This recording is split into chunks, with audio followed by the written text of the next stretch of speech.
This loud phone call turned my life upside down. He screamed, cried, but I was tied down and didn't know what to do. And it all began when I came home late in the evening, when the light from the window could no longer pierce through the dense darkness, and the street seemed to swallow every sound. My whole body was exhausted, especially my legs. They refused to obey me and barely supported me as I stood. In my head, phone calls were still ringing, reminders of meetings, tasks that couldn't wait. I dreamed of silence and peace, of finally shedding this storm and just sinking into the home atmosphere. The remnants of the day faded into routine chores, but I didn't expect that.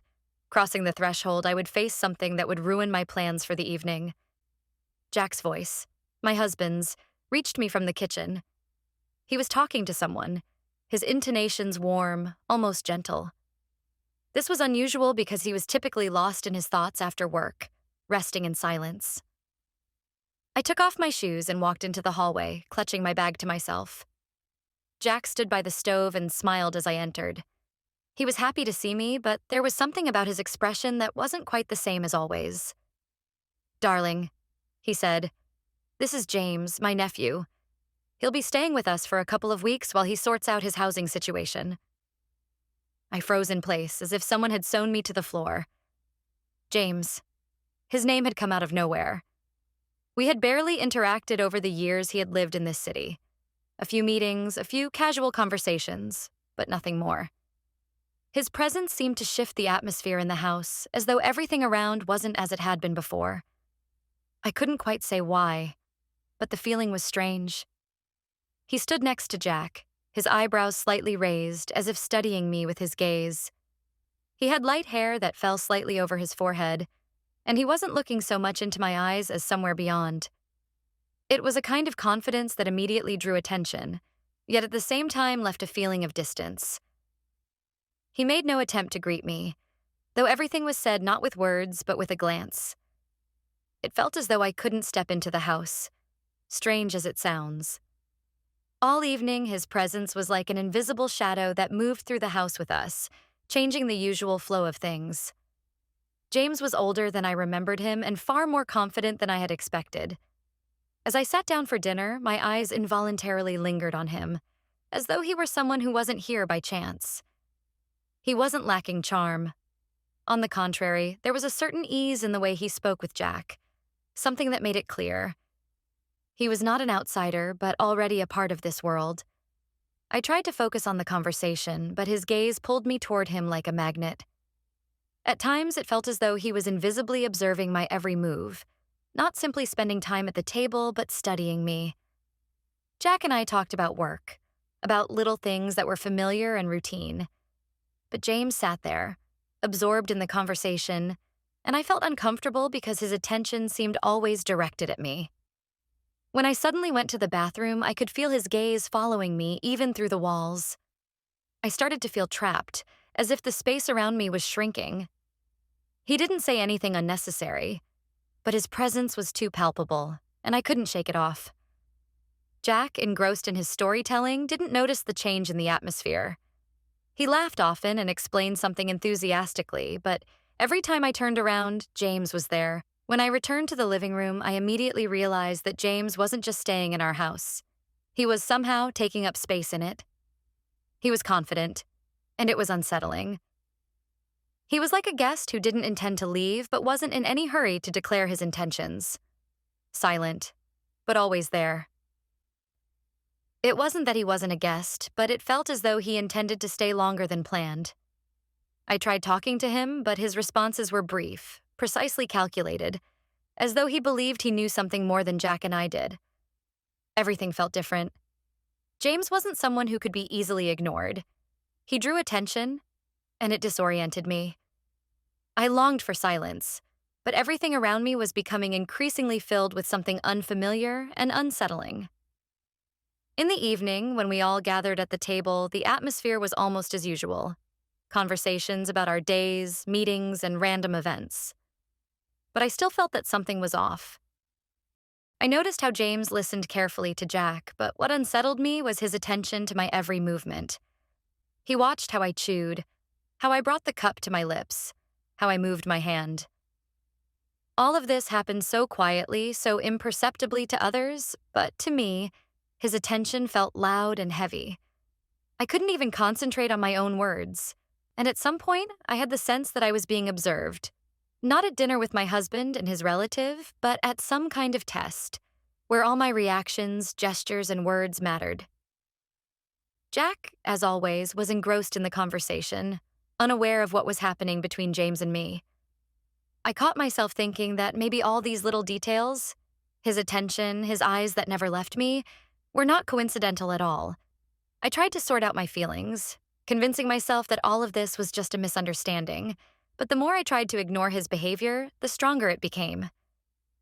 After dinner, I got up and walked to the window. In the shadow of the night, the house grew even quieter, and I began to wonder about this feeling that wouldn't leave me. Why was I so uneasy? Maybe it was just anxiety brought on by a long and exhausting day, but it seemed to me that something wasn't right here. James, with his strange demeanor, with the attention he paid me, was not just a guest in our house. He was something more than just Jack's nephew. With each passing day spent in his company, it became increasingly difficult for me to feel at ease. It was as though a slow process of dissolving was taking place, where one detail after another erased the boundaries of my comfort. James was almost always nearby, not necessarily interfering in conversations, but his presence was tangible in every corner of the house. He wasn't just around, he was everywhere. Sometimes I felt as though he simply stood in a doorway, observing how I moved through the house, how I spoke. At times, it seemed his interest in me was not mere curiosity.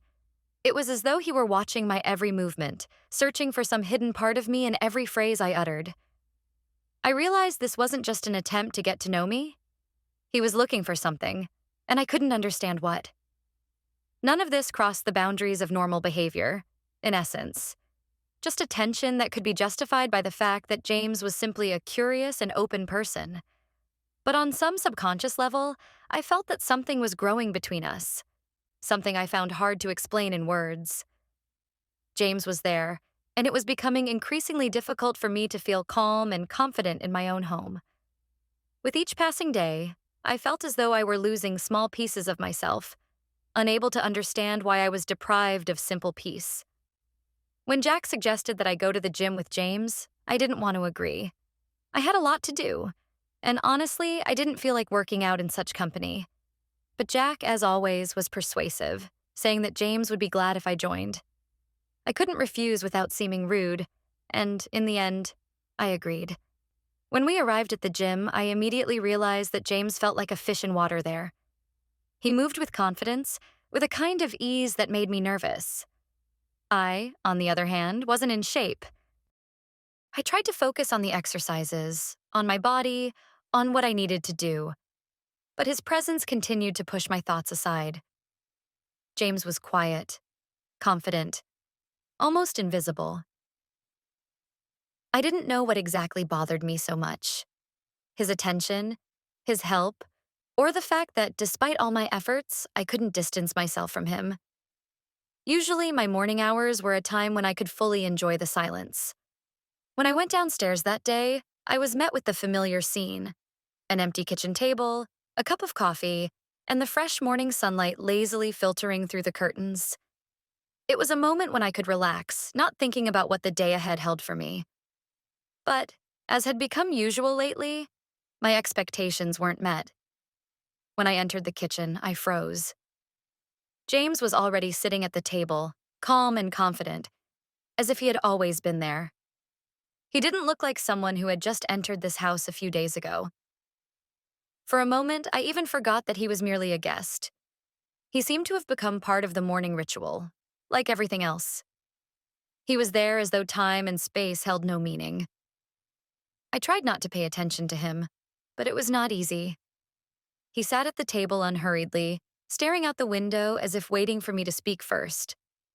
There was something so natural about his presence that I almost didn't notice how seamlessly he blended into the rhythm of the morning.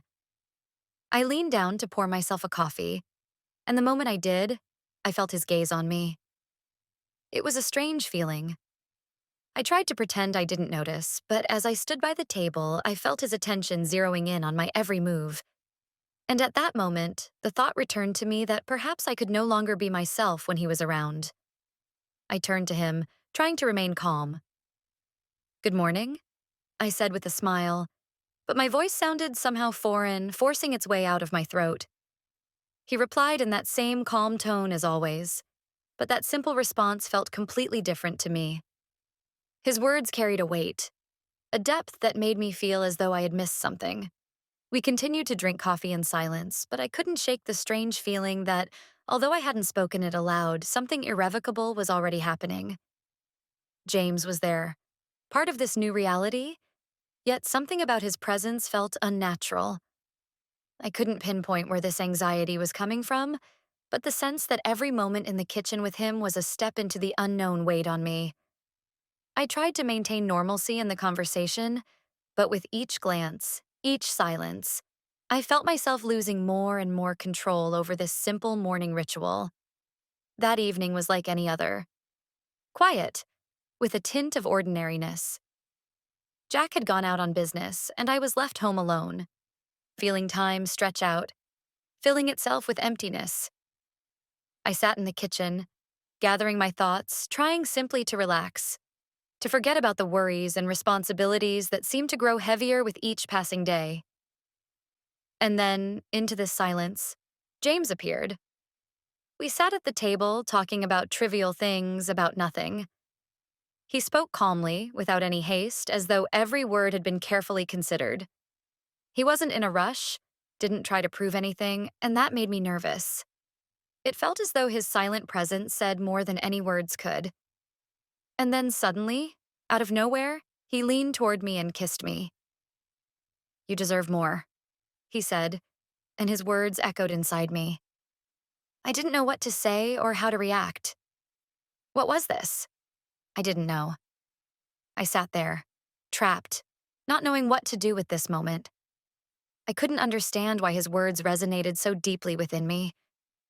It was as if something had been taken away, as though that phrase had called into question everything I believed in, the stability I had worked so hard to maintain.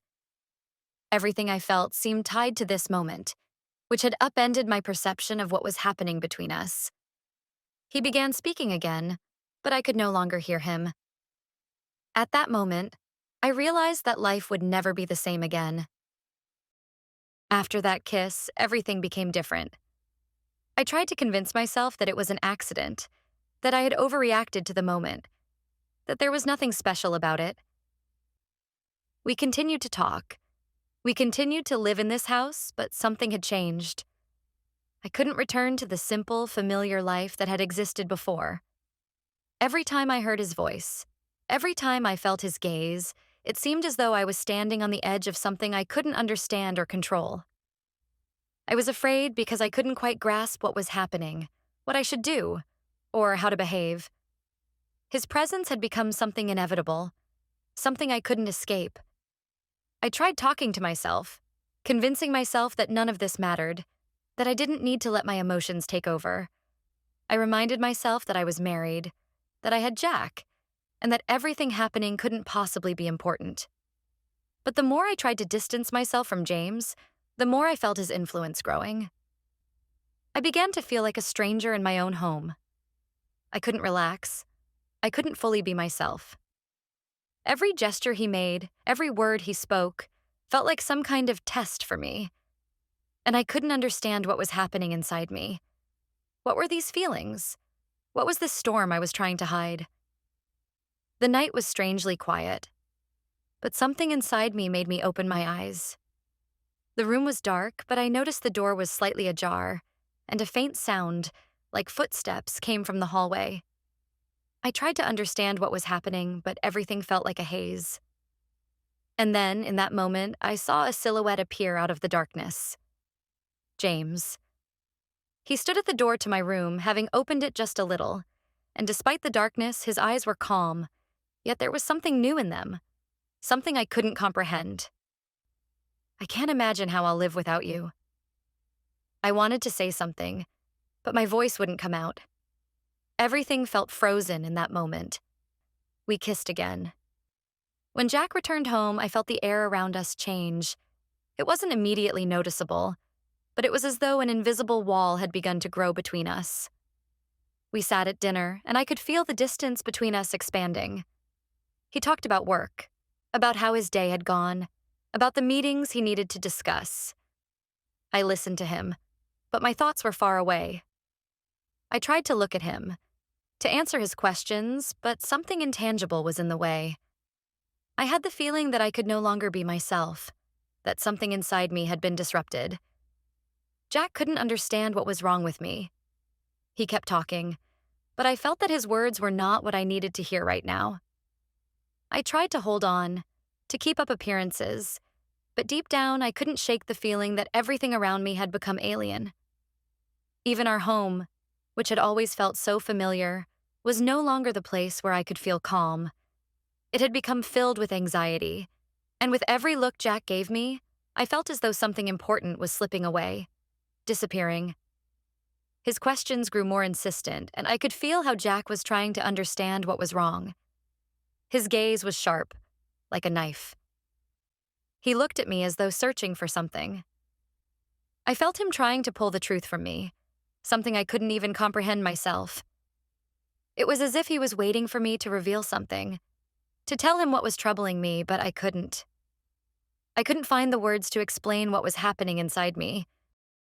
And in those moments of silence, when Jack asked something and I answered but didn't truly hear him, I felt myself sinking deeper into this internal conflict. I could no longer hide what had happened. Everything that had once been between us now felt distant and unfamiliar. I couldn't tell myself anymore that everything would go back to the way it was. I couldn't even explain why it had all become so complicated. Jack must have sensed it. He tried to talk to me, but I saw how his expression changed. He was worried but didn't know how to ask me. At one point, I even thought that he suspected something was wrong. His silence became as heavy as mine. I couldn't answer him honestly because I didn't understand it myself. But I felt that a chasm was growing between us, one that I couldn't bridge. Everything felt distorted, as though our entire life up to this moment had been just fragments of something that was now elusive and impossible to reclaim. We sat there, both lost in our own thoughts, and all that remained between us was that silence. A silence that said far more than any words ever could. The next morning, when I woke up, it became clear to me that I could no longer hide what was happening. I felt that if we didn't talk, if I didn't sort out what was going on, I wouldn't be able to return to a normal life. James was in our house, and his presence was so overwhelming that I could no longer ignore this internal conflict. I didn't understand why it was so hard for me to regain control of the situation, but I knew something had to be done. James suggested we meet at the Overlook. I agreed without thinking, not giving myself time for doubts. It had to happen. We both knew this conversation couldn't be postponed. When I approached him, he was standing by the railing, his gaze lost in the distance, as though searching for answers in the void. We stood side by side in silence, but the quiet, which at first had felt calming, now felt tense. I could feel his gaze begin to draw me in, like an invisible thread connecting us, despite all my attempts to keep my distance. We were both here, but each of us was in our own world, full of emotions we couldn't ignore. "I can't stay silent anymore," he said suddenly, softly but with such resolve that I knew immediately his words wouldn't be simple. "I can't live without you." I froze, not knowing what to say. His words hung in the air, and I felt my heart begin to race. He stood beside me, still so calm, but his eyes were full of pain. I wanted to say something to calm us both, but I couldn't. He continued, "I know this isn't right, that this ruins everything that was. But I can't keep it inside anymore. I don't know how I'll live if I can't be near you." His confession left no room for doubt. Everything I had been feeling suddenly became clear, but that didn't make the situation any easier. I wanted to tell him that all of this was impossible, that we couldn't go on like this, that I had to save my family. But I couldn't. His words, his feelings, Everything he had said made me feel that we were both standing on the edge of something we couldn't turn back from. I slowly turned to face him, not knowing what would happen next. I knew that things would be different now. I couldn't take back what had happened, but I also knew I couldn't keep ignoring what I felt. "I understand," he said as he stepped back, "that there can't be a future for us, but I couldn't keep hiding it anymore." His words weren't hurtful. They felt like a release, an acknowledgement that we could no longer be who we were before. Everything I felt in that moment was contradictory, and I knew I had to make a choice. But in that moment, I couldn't understand what that choice would be. After Jack and James left, the house became empty. I was alone, as though in the shadow of what had happened. Everything I had built over the years suddenly collapsed, and I stood among the ruins, not knowing how to start again. It felt as though time had frozen, as though the world around me was suspended, and all I could do was endure the silence. I wandered through the house, trying to find a place where I could feel even a little bit of peace. But every corner, every room reminded me of what had happened. Jack and I were no longer what we used to be. He had left, and James had disappeared as if he had never been there. I tried to return to my usual routines, to fill the days with something familiar, but I couldn't. Everything around me had turned gray, as if I had lost the ability to see color. The house, which had once been my refuge, had now become an empty space, filled with memories I couldn't erase. I sat on the couch, losing track of time, thinking about how to get everything back. But I knew that was impossible. I couldn't return to my old life because a part of me was already gone. And that part, left behind in the past, couldn't be replaced by anything. I tried to find answers, but they didn't come. Instead of moving forward, it felt as though I was frozen in place. I couldn't tell myself that everything would be okay, because everything had already changed. Loneliness became my new reality. I had created it myself, and now I had to face it. There was no one there to support me, no one to tell me that everything would be okay again. I was left alone with thoughts that refused to let me go, with a pain I couldn't overcome. And now, I had to learn to live with this loneliness, with what I had brought upon myself. I sat in the empty house, not knowing what would come next, and I realized that I would be searching for answers for a long time. But I could no longer return to the time when everything was simpler. Everything had changed, and I couldn't take back what had been lost. And then, in one moment, I made a decision. I couldn't stay here, among memories and empty conversations. I decided to start fresh, to begin a new life somewhere else. The decision to move to another country wasn't a quick one. It came gradually as the result of countless thoughts, doubts, and inner turmoil. I was searching for a new meaning, a new path that could lead me to recovery. I decided that I needed to leave for a place where I could rediscover myself. And that place turned out to be a small European country, a place I had long dreamed of visiting but had always put off. Here, I hoped to find peace and clarity, the silence I so desperately lacked. I knew I would be starting from scratch, but that no longer frightened me. It felt like freedom. As I crossed the border, I felt everything I had left behind dissolve into the air. A new language, a new city, new people. It was all as unfamiliar as I was to myself. But there was something special about this that gave me strength. I no longer felt tied to the past. Now I was on a journey to find my path, my new home. I rented a small apartment in the center of the city, where the windows overlooked a quiet street filled with cafes and shops. Here, in this new place, I finally began to feel that I could be myself. I spent my days learning the language, meeting people, slowly building my new life. I started working in a small cafe, enjoying the simple things, the smell of freshly brewed coffee, the atmosphere of comfort and calm that I had missed so much. I couldn't say that everything had become easy or that I had completely forgotten everything that had happened. But here, in this new country, I learned to let go of the past. I learned to let go of myself, to believe that it's possible to start over, even when everything that came before feels lost. Time passed, And though I sometimes missed home and the places where I once felt safe, I knew that I was on the right path. In this new city, in this new life, I began to realize that I wasn't lost. I had simply gone through something that had forced me to search for my own answers, and I started finding those answers step by step in each new day.